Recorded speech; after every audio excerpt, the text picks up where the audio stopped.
As the official healthcare provider of Minnesota United, Allina Health is dedicated to delivering pro-level care for our Loons. But our partnership goes much deeper than what happens on the field. From our shared support of youth-focused nonprofits like Roots for the Home Team to empowering adaptive athletes through the MNUFC Power Soccer Team, Allina Health and Minnesota United are committed to making our communities all together better. Learn more at allinahealth.org/loons.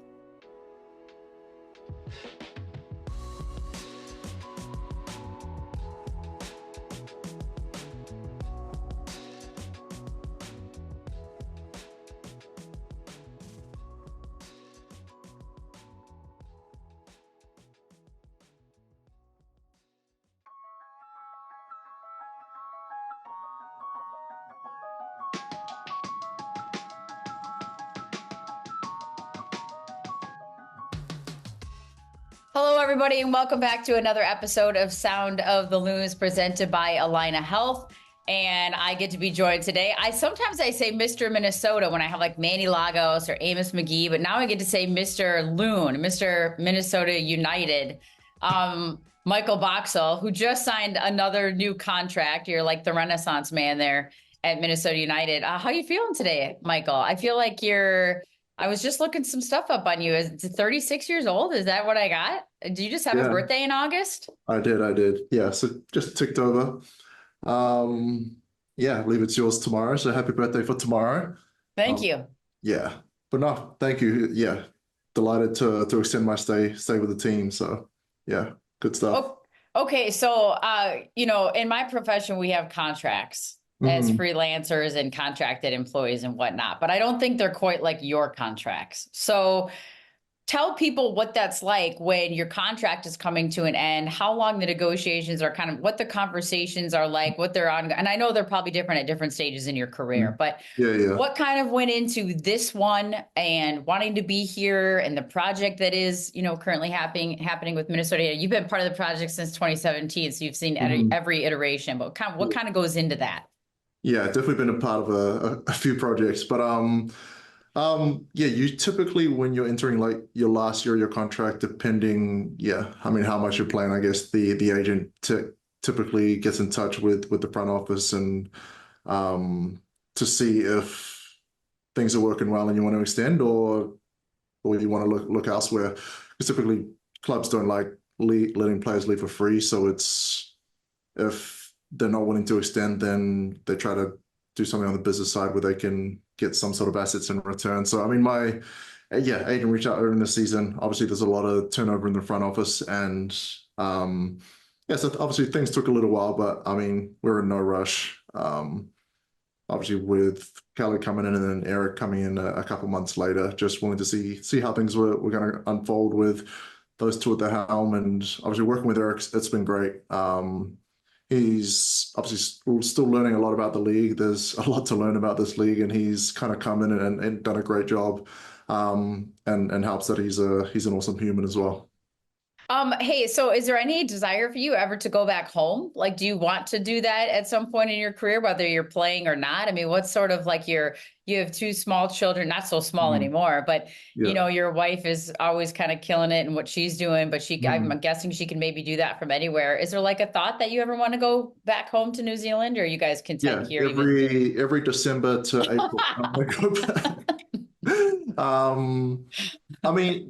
In terms of like long term, I'm not sure. I think it's those sorts of decisions will be made focused around our kids and what's best for them. I think we're fortunate now. We've been here for so long. We're kind of almost put roots down where if it's best for them to stay here, we're happy to stay put in Minnesota.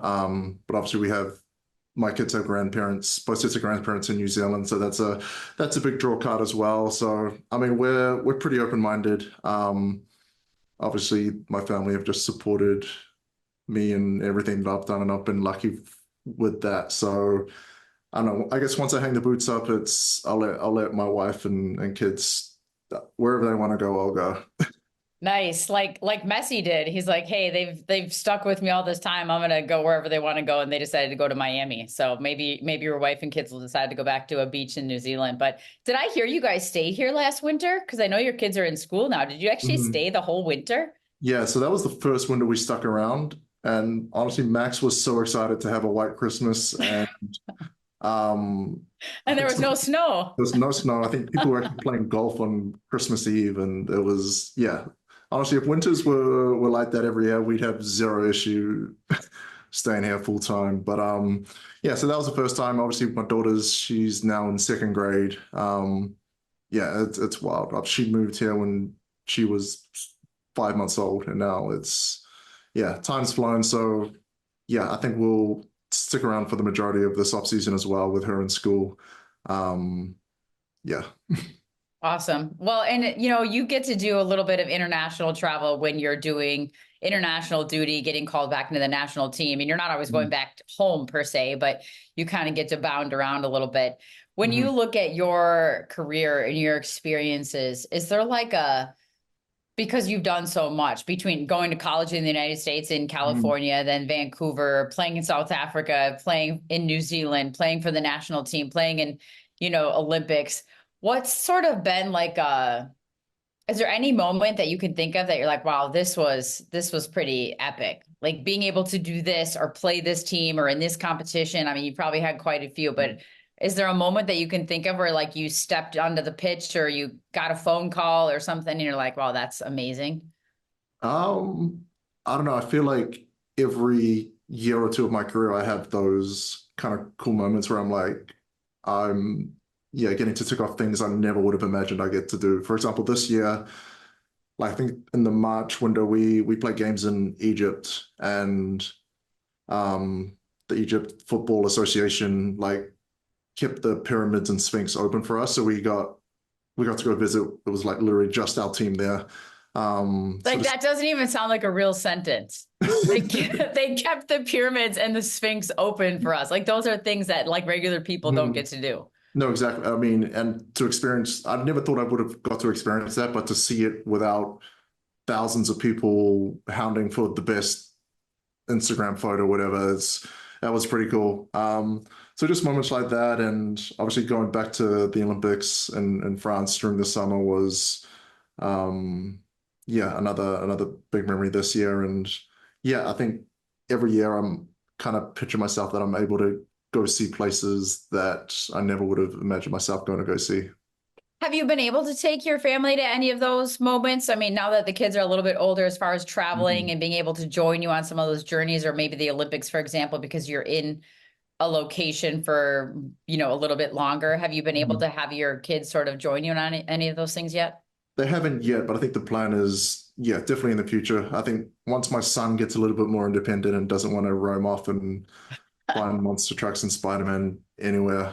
So once he's a little bit older, but I think actually in November, I've got World Cup qualifiers back in New Zealand. So the plan is for Maxwell to come with me. And it'll be good for her to see her cousins and grandparents then. So yeah, I think they're getting a lot more independent where they can definitely, yeah, join with me on the memories instead of me just doing them alone and coming back with a fridge magnet. Yeah, exactly. Or like FaceTiming and being like, hey, look here's the pyramid behind me. Like one Exactly. day I'm riding this camel. Next time you guys can come and join me on this trip. Yeah, that would not go That's down well if I rode camels without Max. So yeah, she'll be she's buzzing to come on this next one. Yeah. Yeah, she would never let you live that down.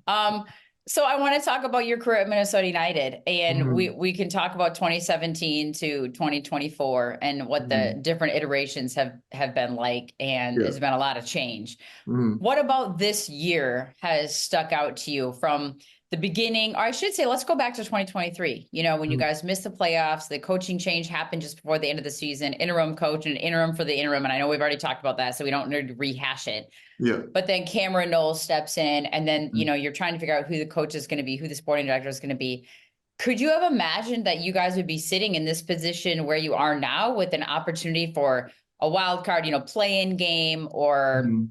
it's like the third iteration of this roster just in this season where you guys are at Yeah. right now? Could you have imagined you'd be in this position right now, or what did you think? I mean, looking back at the beginning of the season, there were probably 5 different possible outcomes. I think knowing the group we had, I wouldn't be surprised if we were top 6, but then obviously with all the turnover and yeah, just so many unknowns, like yeah, you could have seen us propping up the table. And obviously I think we've done both of those things throughout the season with our form. So I think we're kind of finally at a moment where the squad is like stable. Eric has a full healthy contingent of players to pick from. There's competition for spots. So I think we're in a healthy place. And I think the form over the last 3, 4, 5 games kind of shows that. Yeah, obviously we had a horrific period over the summer, like that June period, and we've kind of, yeah, righted the ship. And I think this is kind of more of what we expect from ourselves. Well, and would you, Eric has said a couple times to us on our broadcast calls and then also doing a podcast with him that, no disrespect to the group during that June stretch, but it was a lot of not, second team players. I mean, it wasn't like your full complement, and that's not a disrespect to those guys, but that's not like what you're expecting to see from a first team professional team, or the lack of depth of what you can bring onto the pitch. You had guys training with you from the second team, from the academy. You're trying to just fill out enough guys to train properly. Guys were injured. Guys were on international duty. Guys were being traded, sold, loaned. Yeah. It just wasn't what you needed to really get your form and your, situation under control. And now you feel like you've got the group, you've got the crew, and you're gaining momentum. Yeah, I think for the most part, yeah, you nailed on the head. Yeah, obviously in the off season without any direction from the front office, it was kind of difficult, and I think it kind of reflected in that. Obviously, a lot of those players that were brought in January who have kind of found other destinations during the summer. Yeah, and then obviously now we've got more stability. We've managed to find players that kind of suit the direction that we're going in, and so it's been a lot of ups and downs, but I think it's kind of promising where we're at, and I think we're still ironing out kinks. And it's funny to say that now we're 30 games in, but it's been one of those seasons. But I mean, everyone in the changing rooms kind of week in, week out have known what's ahead and kind of really put their heads down because it has been easy at times, and I think it's a fair reflection of my teammates' characters that they've kind of, no matter what we're up against, they've really put their heads down. Well, you mentioned there's a full complement of players now, and I've yet to meet a player that doesn't want a good squad on the field, which means you have to bring in good players, which means there will be competition at every position. Yeah. Everybody wants the best team, and they want competition until maybe it's their position that is getting competed. You know what I mean? That's finding a way like, oh crap, I said we wanted competition, but they just brought in another center back, or, oh shoot, I wanted competition. Now they brought a center mid in. It might mean that, I don't have my spot, or I have to figure it out. Yeah. How has the group handled that? How do you handle that as a leader when there's competition, but keeping it as a healthy level of competition? How do you handle that? I mean, I think it's only good. I think when you have players whose places in the 11 aren't dictated by how they do during the training week or at a game-to-game basis, that's when you kind of get a lot of complacency, and it's an ugly place to be when players kind of know they're going to get picked. So I think, you got to have that competition. You got to have people going at it at training. I think we had some moments like that today where, everyone's like kind of going at it, fighting for every inch, and that's what you want to see, especially this point in the season. Yeah, like a healthy fighting for it, not like we don't need any fights breaking out. People used to ask me, why do you go to training every day? And I'm like, hey, you never know. Somebody might get in a fight, like somebody might get hurt. Like I got to be able to see these things, like these behind the scenes things. So you have some context for, what you see on the field on a Saturday. So it seems like a really good, healthy competition. What do you think of the way the training sessions are run now? Or like even match day -1 feels very different, compared to years past. Like, what do you think of the whole vibe, the energy, the schedule? Was it take a lot of adjusting for you? Do you prefer a certain style to another? Like, what's your take on it? I mean, in previous years, everything was pretty consistent, so you knew exactly what to expect, how to prepare. Obviously this one is kind of it's not always the same. So we're doing, something different. So you're always on your toes, kind of keeps you thinking, keeps you fresh. I mean, there's pros and cons to both, I think. And I think, every player is different with how they want to prepare for a game. Some people like to do the same thing every time, whether they have superstitions or whatnot. But I mean, it's, each their own, I guess.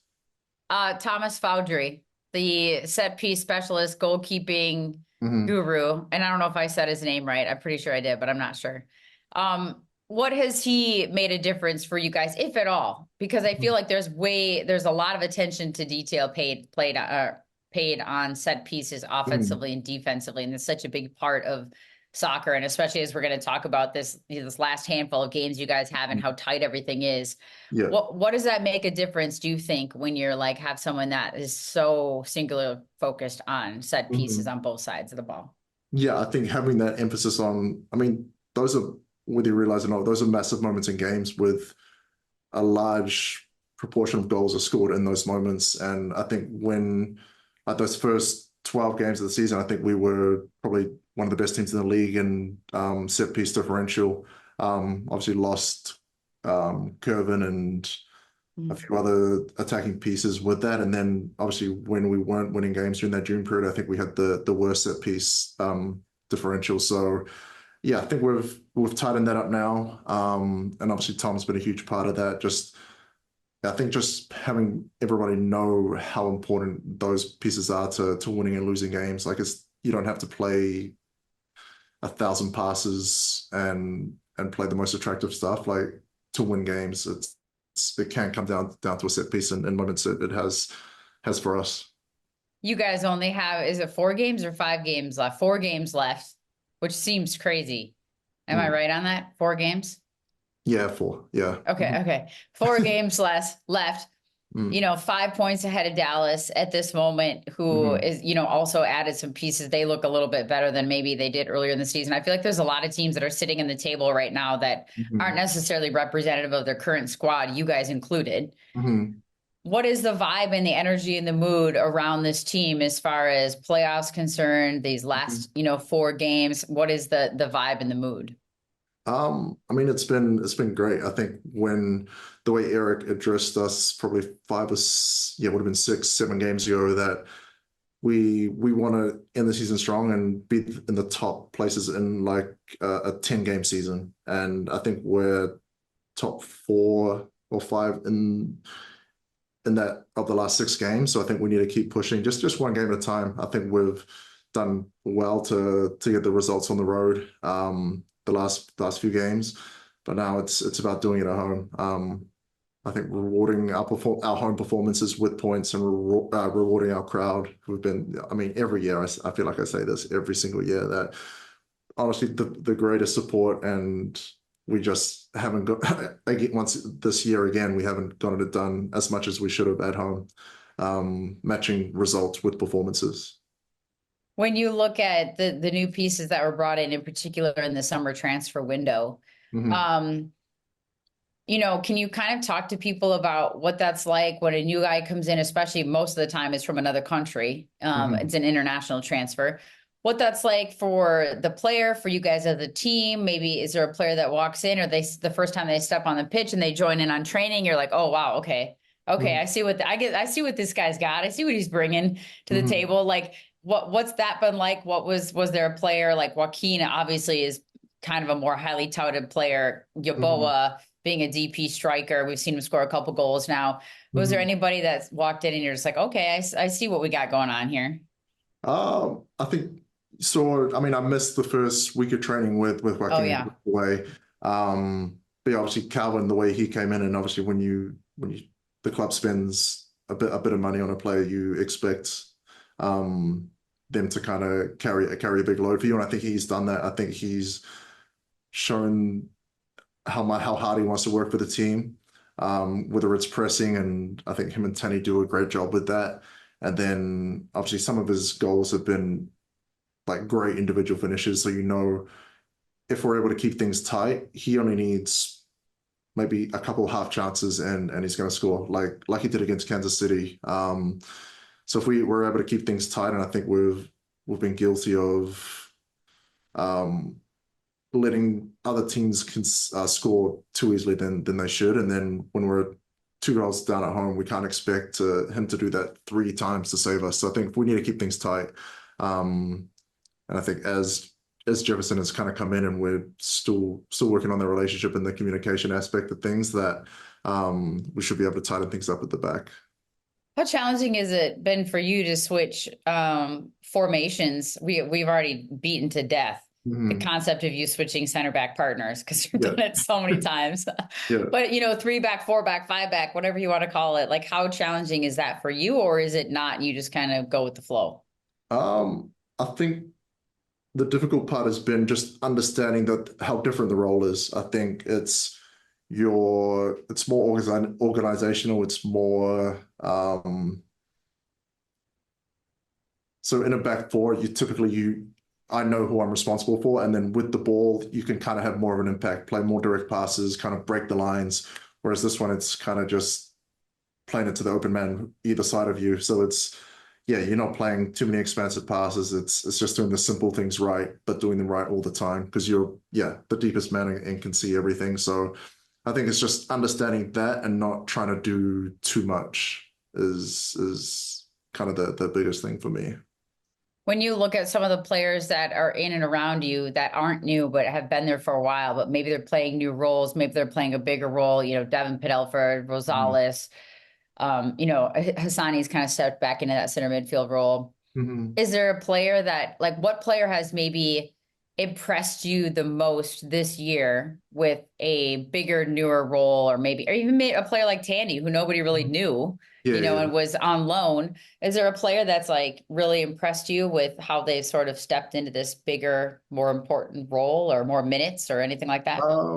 I think Tanny is for sure one. I think the way he went away on loan and put his head down and worked so hard to get to the point that he's in, and now to start the season, he wasn't given a whole lot of opportunities. There was a few minutes here and there, and he absolutely killed it during those times and has been rewarded with a pretty much starting role, and then obviously with his Canadian national team as well. So yeah, he's been awesome. I think Joe, for the first half of the season, really kind of was our spark for us. I think the way he was able to provide so much energy and the assists he provided the team were massive. And then I think another one who's playing an unfamiliar role, I think Sung Bin. Obviously more of an attacking player, but now the last month or so has kind of been playing the wing back. And he's relentless with his work rate. And I think he's such an honest worker. So the fact that he's willing to be humble enough to do all the defensive dirty work and help us keep clean sheets I love his personality. It's awesome. Can you give anybody an insight into him and Bonge's relationship?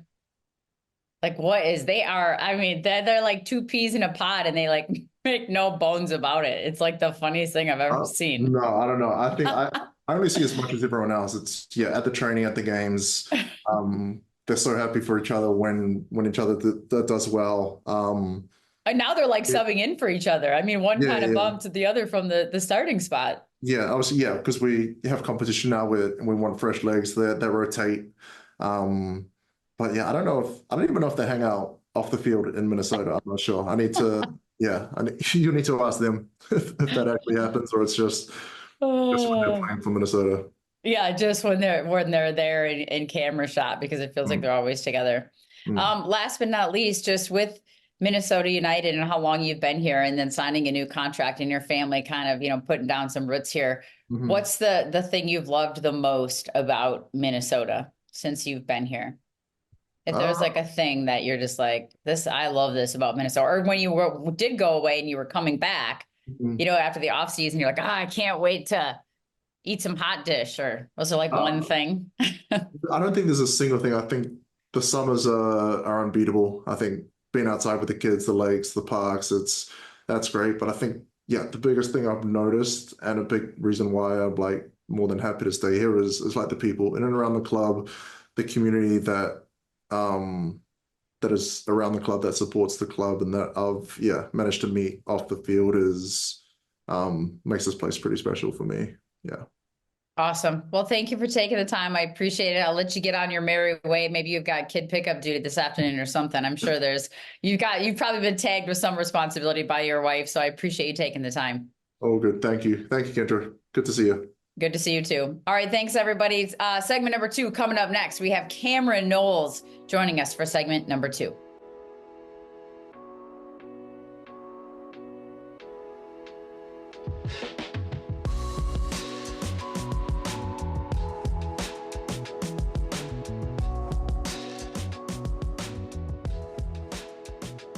Just because the Loons are away doesn't mean you have to watch the match from home. With Loons Watch Spots, presented by Coors Light, you can find a piece of that Allianz Field atmosphere at some of your favorite Twin Cities locations.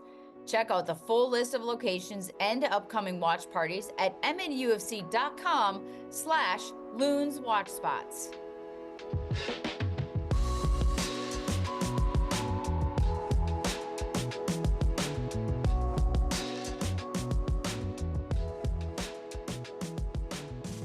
All right, everybody, welcome back to segment number 2 of Sound of the Loons, presented by Allina Health. And Michael Boxall wrapped up our first segment perfectly. When I said we had Cameron Knowles coming on next, he was like, is this an all Kiwi episode?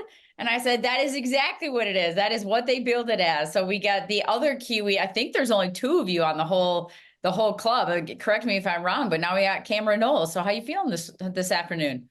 Yeah, I feel good. I mean, obviously a tough act to follow with Boxy, so. Is it just the 2 of you? Are you the only 2 Kiwis on the whole club?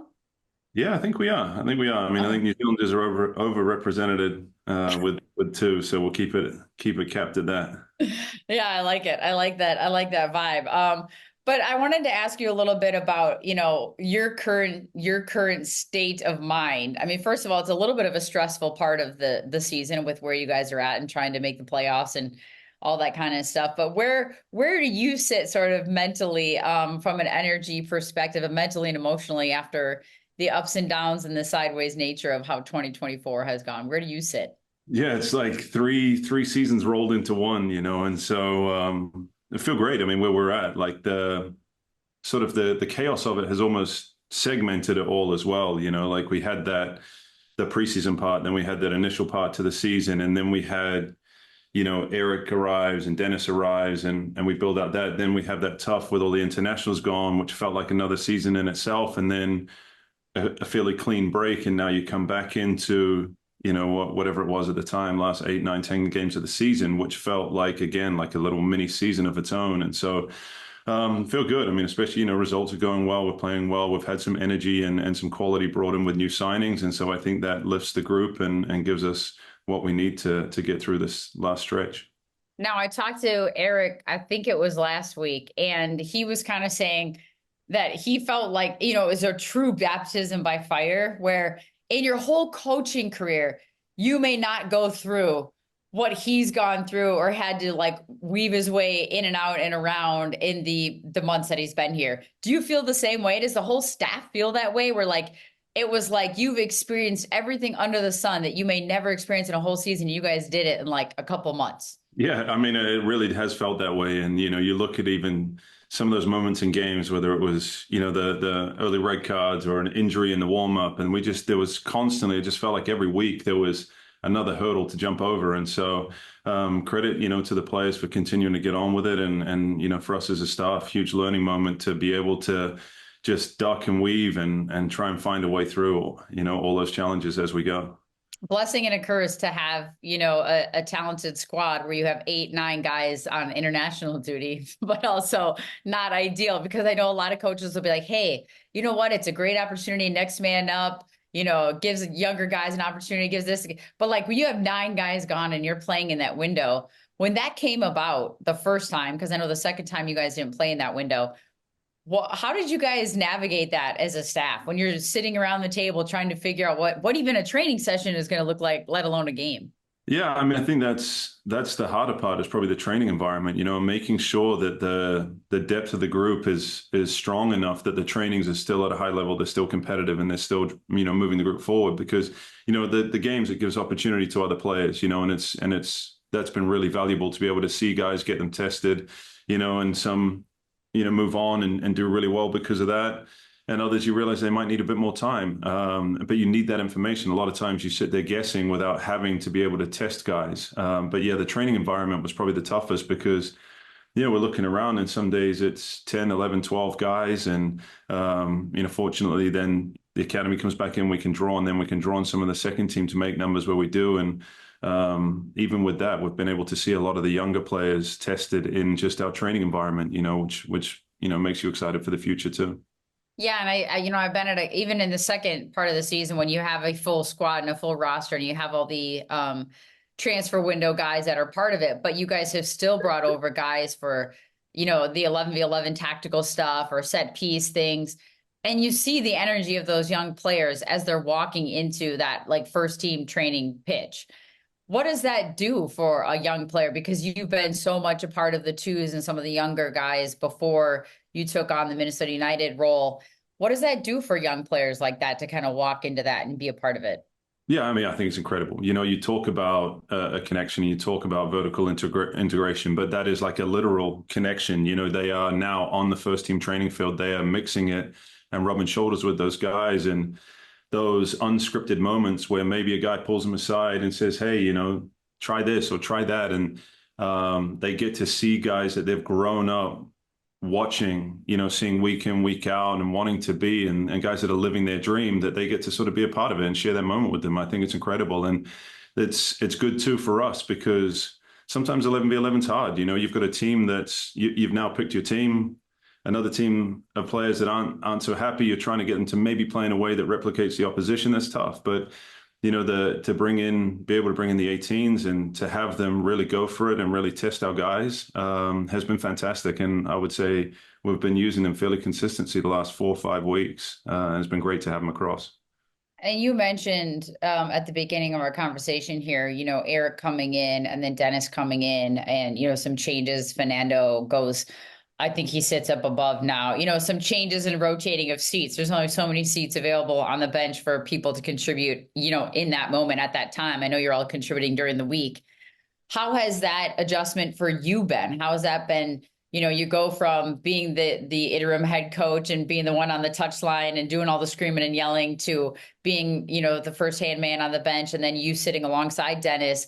How has that adjustment been for you? How do you manage sort of what you want to voice and how much contribution you have and how much of the input of yours is taken? Does that make sense? Yeah, no, I think it's been a really easy transition. Dennis and Eric have been fantastic from the start. Tom, when he's come in as well, and they've really facilitated, a work environment that is really collaborative. And I think Eric's really open about if you see a space that needs to be filled, fill it. You see something that needs to be said, say it. Some guys that need some extra work or some video or whatever, fill those gaps because, one person can't do it all. And so having, I think, the experience of knowing how much time is taken from you when you are, leading the team and how much still needs to get done and how many guys need attention, I think that's helped me. The biggest challenge I would say in the initial period was just trying to slow down a little bit, because you go and you are just at 100 miles an hour with all these things and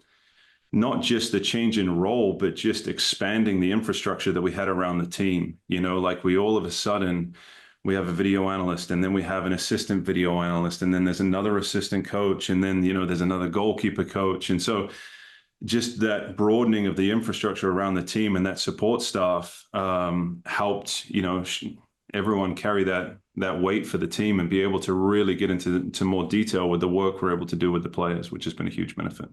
So last week when I talked to Eric and we were talking about the tough stretch that you guys had in June and sort of the challenges and all the different things that you guys had been sort of enduring in this time. And then you had a little bit of a break. I think he went to New York, maybe he mentioned with his wife, but you had that little bit of a break where you weren't actually playing in the window. And I know you've got kids at home and whatnot, but I asked him kind of in a joking manner, trying to get him loosened up. So how does your wife handle this? You know, the stress, like how does that manifest itself when you come home, or is it on your mind? Like, does she want to talk to you about practice, about the game? How does your family handle it? And he also said, like, look, when I walk in the door, and the players have said the same thing. They don't care that I was just coaching. They don't care that, like, they just want dad there and they want to play and they want that energy. How does your family handle it?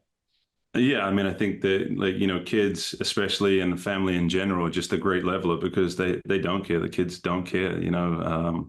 It's hilarious, almost their takes on the game of like, why didn't you win? Why didn't you just score more goals than the opposition? And so, that is the fun part of it, of being able to step away from it and be a little bit, disassociated from the results sometimes and from the emotion of the game. I think as a staff, we do a pretty good job, led by Eric, of just keeping an even keel through a lot of those ups and downs of the season. I know it's really cliche to say, but it is really important that you're not taking the losses too hard and you're not getting too carried away with the wins, so that, you can ride out those stretches. But yeah, my family are incredible. And, I'm fortunate. My wife, it's the only life we've really known together is this crazy time. And, we're fortunate with her situation with work, where she was able to manage all of that travel and chaos at the beginning of the season, and really, be there for the kids over the summer. And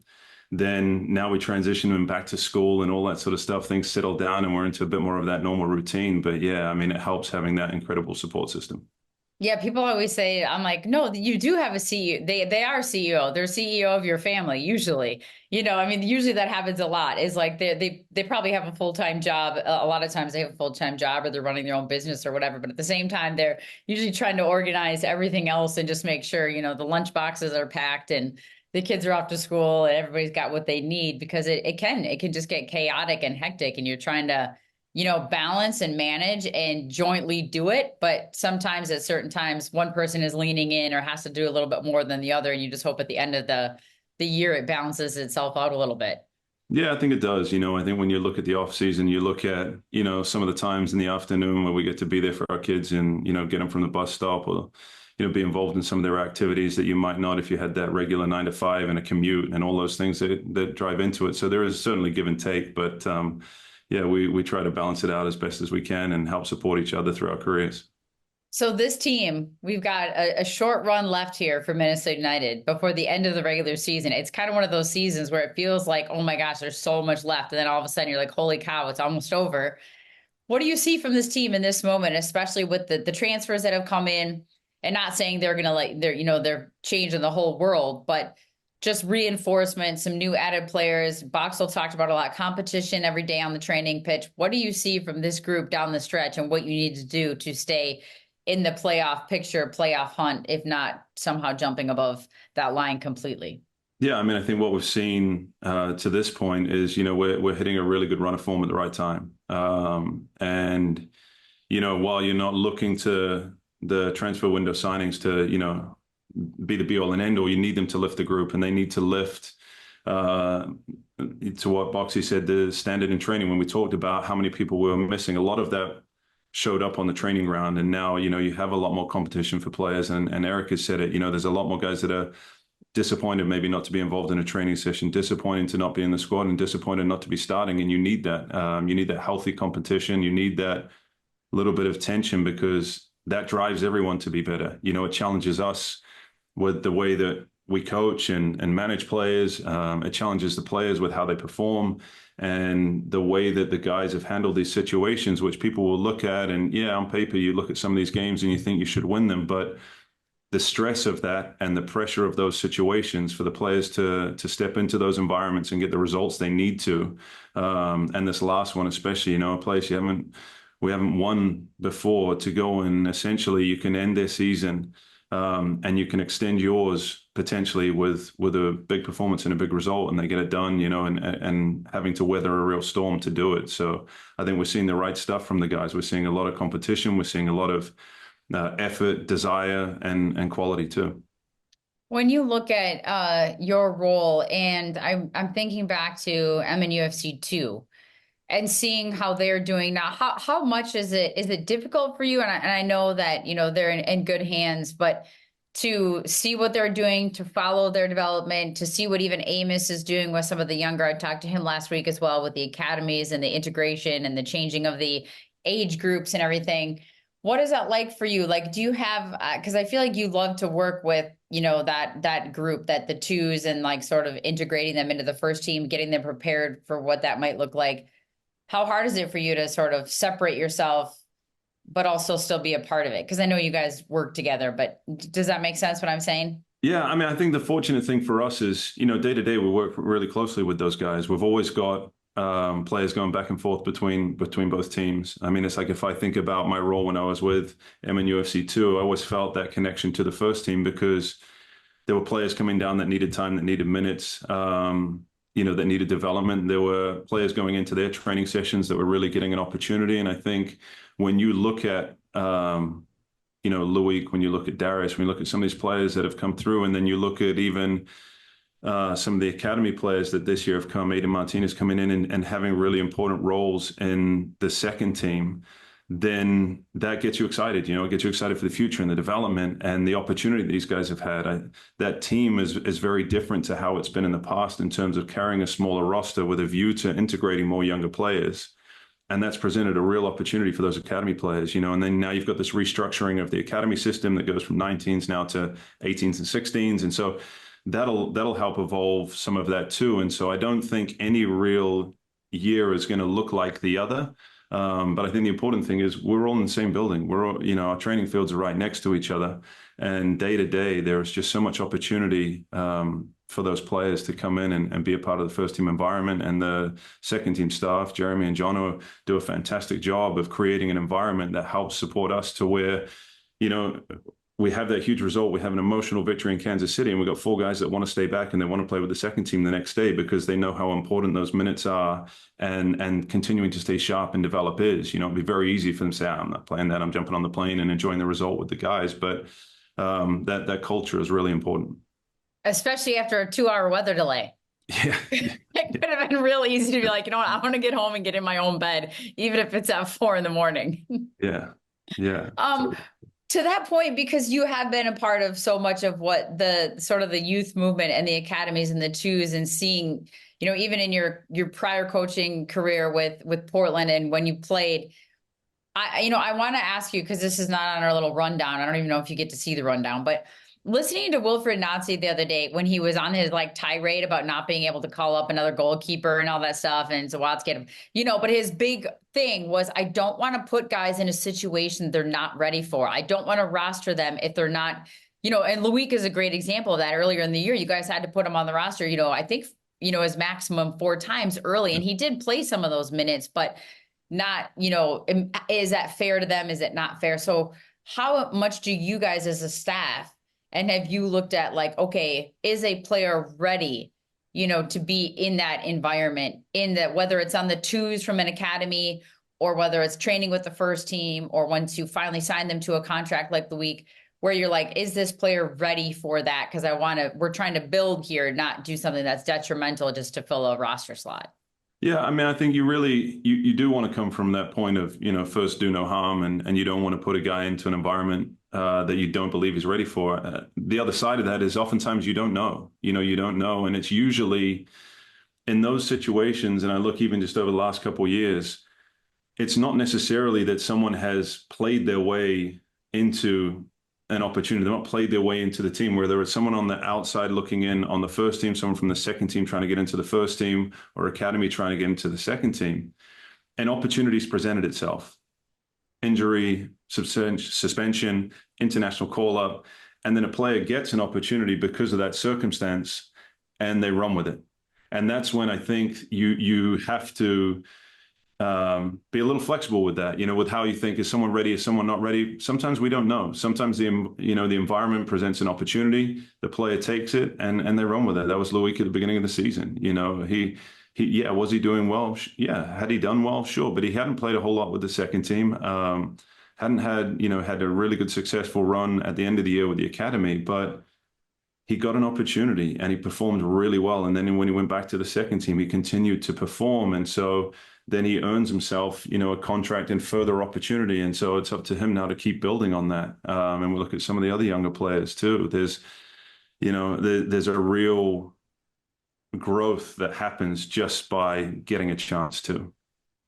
So before I let you go, I just want to get your take on what is the best thing about 2024? What is the best thing so far? And I know it's not over, but you've been through a lot, and you've had, it could be getting your first win when you were the head coach on the sideline. You know what I mean? There's all these firsts that you've endured in this season. What is the best thing if you had to pick one thing?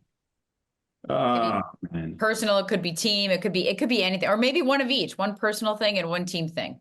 Yeah, I think best thing for the team is we're in a position to make the playoffs, and we're in a position to be successful. And I think if we look back to that first day of preseason, there are a lot of people, seeing the team from the outside and thinking that was an absolute no chance. Like, how many of those dumpster fire gifts did you get?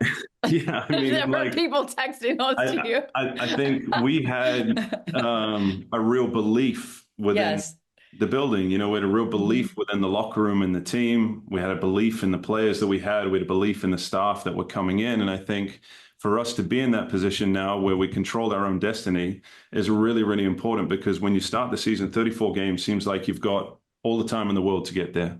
And then you get to the end of the season and you start running out of road. And so I would say the best thing for me is that we are in that position. Would we have liked some of those results to be better? Would we like to be further up the table? Of course. Would we have taken more points in some situations? Sure. But to be here in a situation where we have a chance to make the playoffs and then you have a chance to compete for a trophy, that's what you want. And that's always the best thing. Well, when I say the dumpster fire gifts, that's to your point of like what people's perception was on the outside. Yeah, maybe, 100%. But you internally as a group, and I can only imagine what that very first conversation when you stood in front of that group during preseason. And I remember a lot of the guys talking about it and how much faith they had in you. And when you were named the interim head coach, like what, how they respected you and had faith in you and had belief in what they were doing. But even though on the outside to everyone, it's like, what the heck is happening in Minnesota? So, okay. So now what's your personal best thing that's been 2024? Oh man, exploring more in Minnesota. My wife is unbelievable at setting up like adventures for our family. She takes our kids all around all the time when I'm going on the road. But, we got up to the North Shore for the first time, and that is just spectacular. We got down to Lake City and Wabasha and Pepin and all of that just a couple of weeks ago. So just to continue to explore the state, and get to see how much, incredible beauty is around here, and get, to experience that with our kids is fantastic. That's awesome. I love that. And fall, fall is amazing here, and you guys have experienced a few falls already. So I don't blink and you miss it. You blink and you miss it. It's like all of a sudden the leaves are gone and the trees look dead. And you're like, what just happened? But that the moment it happens it's those are the moments to be able to be outside and hike and do all that fun stuff. So that's awesome that your wife does that. So, well, thank you for taking the time. I appreciate it. I know you guys are extremely busy. I'm glad I think you guys are home this weekend against Colorado, right? Yep. Another tough test with Chris Harmis and that group. I don't think there's an easy game out there in this league. So I appreciate you taking the time today. Enjoy the rest of this beautiful Wednesday, and we'll talk to you down the road. All right. Thanks very much. We'll see you. All right. Thanks, Cam. All right, everybody. That's another episode of Sound of the Loons. We'll talk to you again next week.